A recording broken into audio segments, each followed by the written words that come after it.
So last year, I collaborated with World Gothic Models. As part of their model contest, I was one of the judges.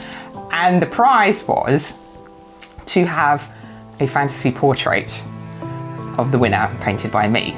So this was a really interesting and fun thing to be part of, and there were many amazing photo entries. So today, I'm going to tell you a little bit about the painting that emerged from this project and how it was I came to decide on the theme and the subject. So the overall winner of this contest is a lovely model called Gata Nero. Now she is a very, very beautiful lady, but really what struck me most about this was the style of the picture, a very, very classy, very iconic pose. So normally when I create a painting, I would have very much a strong idea of what subject I wanted to paint. I would probably have done a number of rough sketches, and then it would be at that point perhaps that I might look to find some photo reference to help me with the pose. So this project, of course, was the complete reverse of that I'm starting off with this model, both looks and pose, and then I've got to think of how I'm going to turn that into a picture. So it took me quite some time. I looked at this lovely photograph thinking, oh gosh, what is it that she can be doing? So she's holding her hands out on either side of her in quite an interesting, symmetrical, kind of iconic type pose. And I thought, well, these hands have got to be doing something.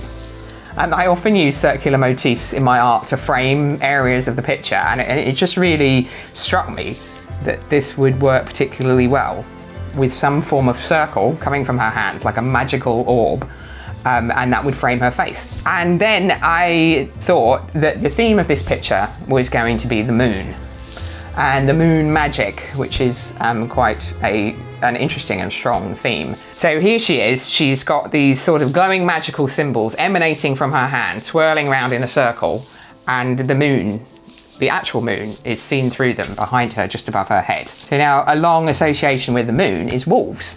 The wolf is a common motif in the mythologies and cosmologies of people throughout history. The ancient Greeks associated wolves with Apollo, the god of light and order. The ancient Romans connected the wolf with their god of war and agriculture, Mars, and believed that the city's founders, Romulus and Remus, were suckled by a she-wolf. So I am hoping this is going to be out on a number of new products soon. It's actually going to be the cover of my general fantasy calendar for 2022. And I'm sure there'll be some other products coming along with it soon. So a very big thank you to World Gothic Models for including me in that project, and of course a big thank you to both the model and the photographer that took that wonderful reference picture and inspired this painting.